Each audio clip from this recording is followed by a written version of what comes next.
আবার ভারত এবং ফ্রান্সের যৌথ আবার একটা যুগলবন্দি।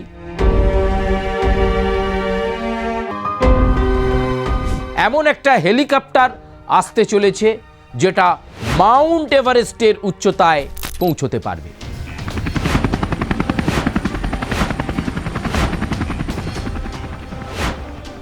নমস্কার, আমি সুচারু, আর আপনাদেরকে আমাদের আজকের বিশেষ প্রতিবেদনে স্বাগত জানাই।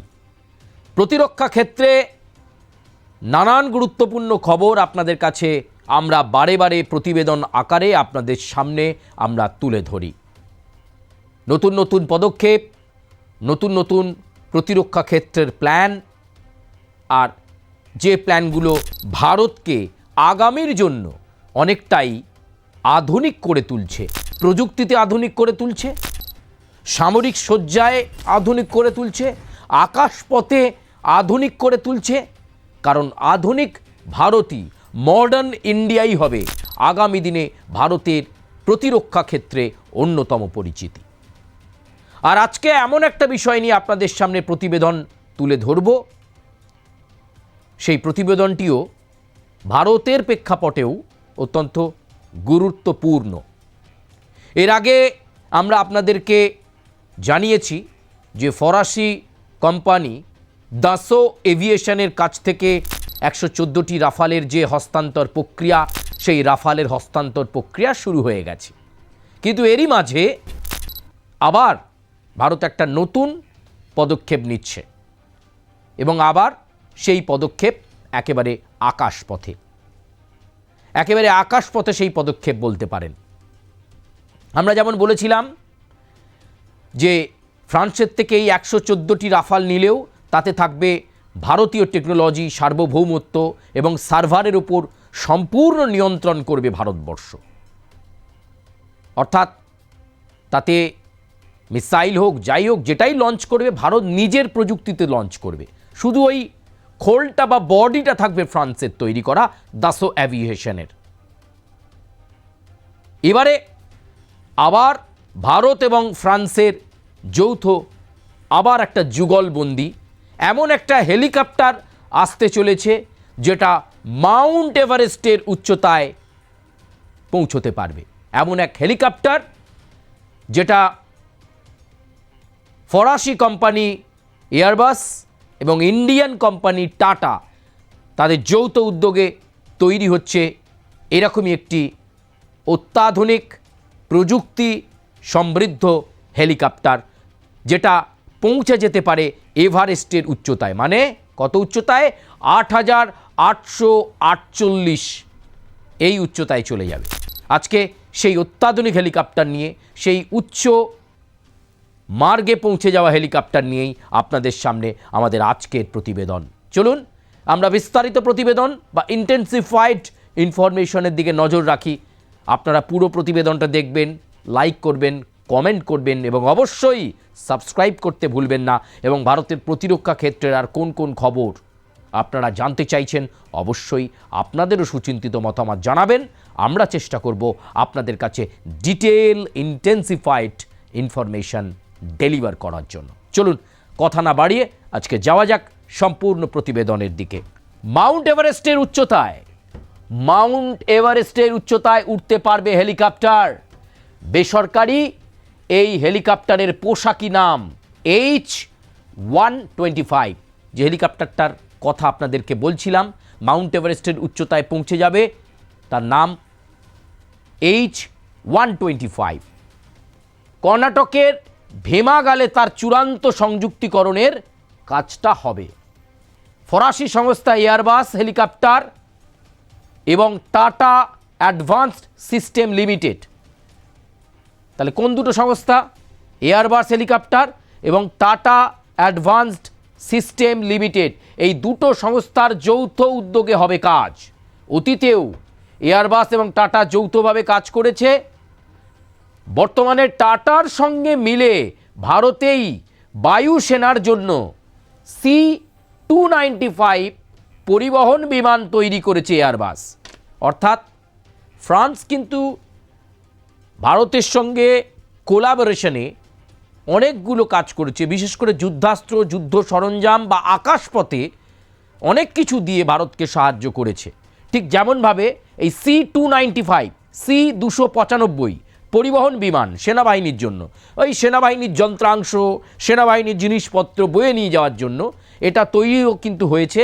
ফ্রান্সের সঙ্গে টাটা মিলিয়ে যৌথভাবে তৈরি হয়েছিল C-295, C-295 পরিবহন বিমান তৈরি করেছে এয়ারবাস এবং টাটা একসাথে মিলিয়ে। এবার সেই তালিকায় নতুনতম সংযোজন এই H-125, এই H-125 এই হেলিকপ্টার একদম মাউন্ট এভারেস্টের লেভেলে চলে যাবে এই হেলিকপ্টার। চলুন আরও একটুখানি ডিটেল ইন্টেন্সিফাইড ইনফরমেশনের দিকে যাই, আর ঠিক কি আমরা পাচ্ছি, কেন H-125 এভারেস্ট ক্লাইম্বার।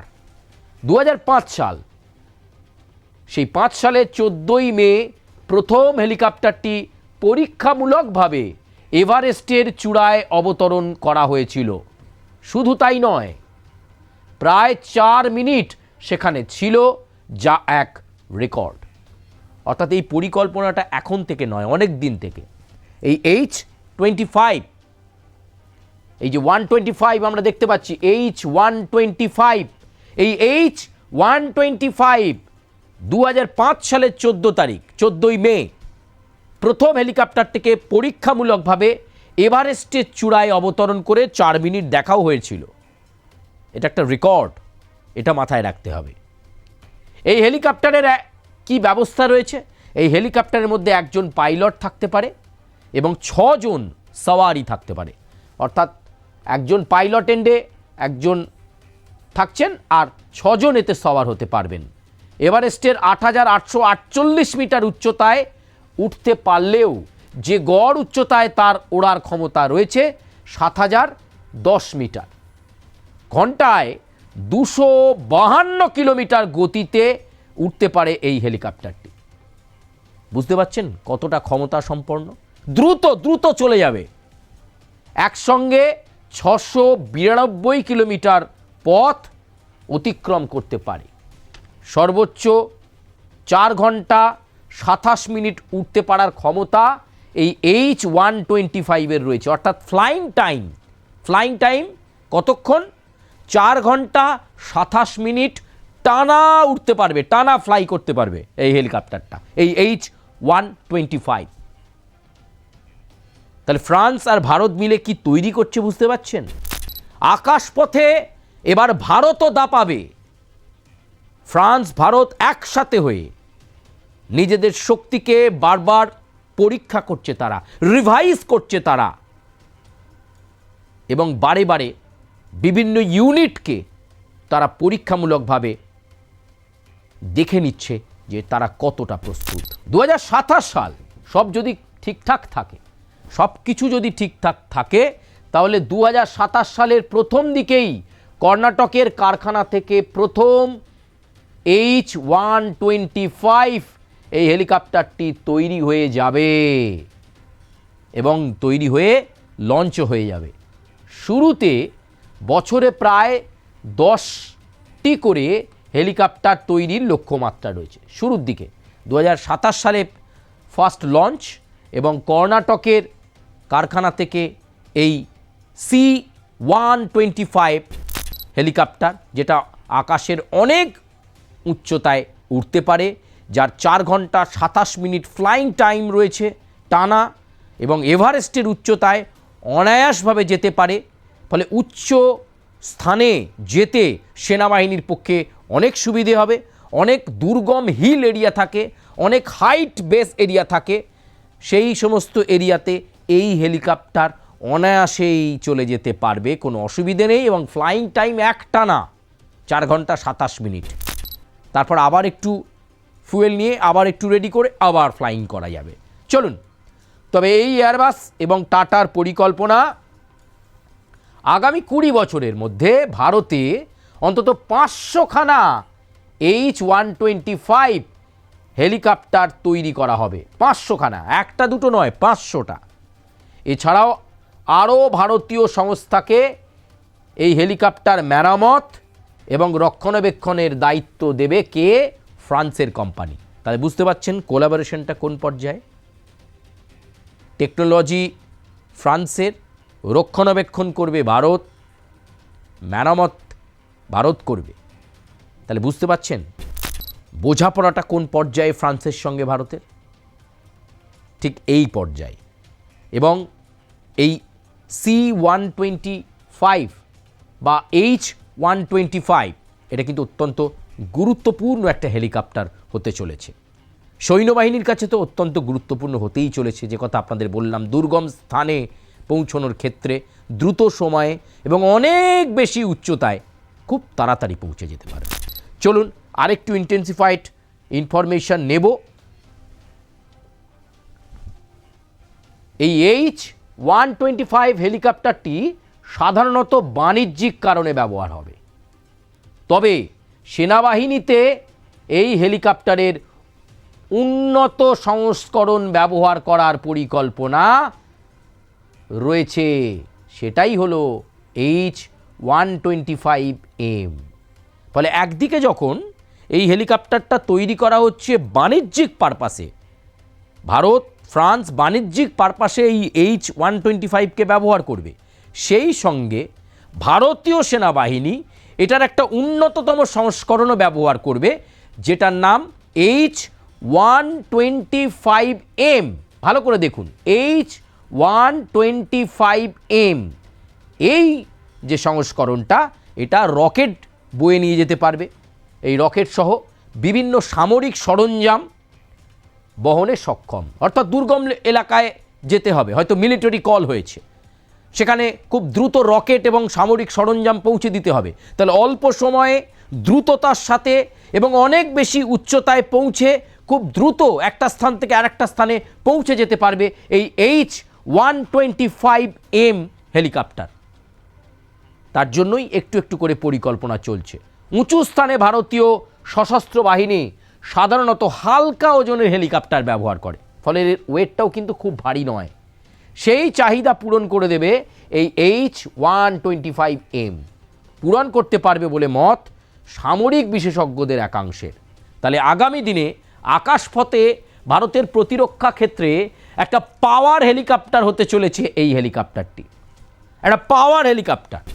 দেখুন, যুদ্ধে যেমন ফাইটার জেট লাগবে, যুদ্ধে যেমন রকেট লঞ্চার লাগবে, যুদ্ধে যেমন আরও নতুন নতুন সরঞ্জাম আকাশপথে লাগবে, একই সঙ্গে এটাও তো ঠিক সেনার গুরুত্বপূর্ণ সরঞ্জাম, রকেট, সামরিক অস্ত্রশস্ত্র আকাশপথে বয়ে নিয়ে যেতে গেলে ত্রুটিপূর্ণ হেলিকপ্টার নয়, ত্রুটি মুক্ত হেলিকপ্টার দরকার, অ্যাডভান্স লেভেলের হেলিকপ্টার দরকার। সেই জায়গাটা কিন্তু পূরণ করে দেবে এই H-125M। অনায়াসে পৌঁছে যাবে এই H-125M। এবং শুধু তাই নয়, সামরিক অস্ত্র, রকেট টকেট নিয়ে কয়েক ঘন্টার মধ্যেই হয়তো সীমান্তবর্তী অঞ্চলে ভারতীয় সেনাবাহিনীর হাতে অস্ত্র সরঞ্জাম পৌঁছে দিয়ে আবার সে তার এয়ারবেসে ব্যাক করে আসবে। এমনি এমনি ভারত একসাথে যৌথ উদ্যোগে এই কাজটা করছে না। আইডিয়া ফ্রান্সের, রক্ষণাবেক্ষণ মেরামত ভারতের। কর্ণাটকে এইটা কিন্তু সম্ভবপর হতে চলেছে। ভারতের প্রধানমন্ত্রী নরেন্দ্র মোদী এবং ফ্রান্সের ইম্যানুয়েলের জন্য তারা সঠিকভাবে সিদ্ধান্ত নিয়েছে বলে ভারত এবং ফ্রান্সের ইতিহাসে এটা একটা গুরুত্বপূর্ণ কার্যকরী পদক্ষেপ হতে চলেছে, এ কথা নিঃসন্দেহে বলা যায়।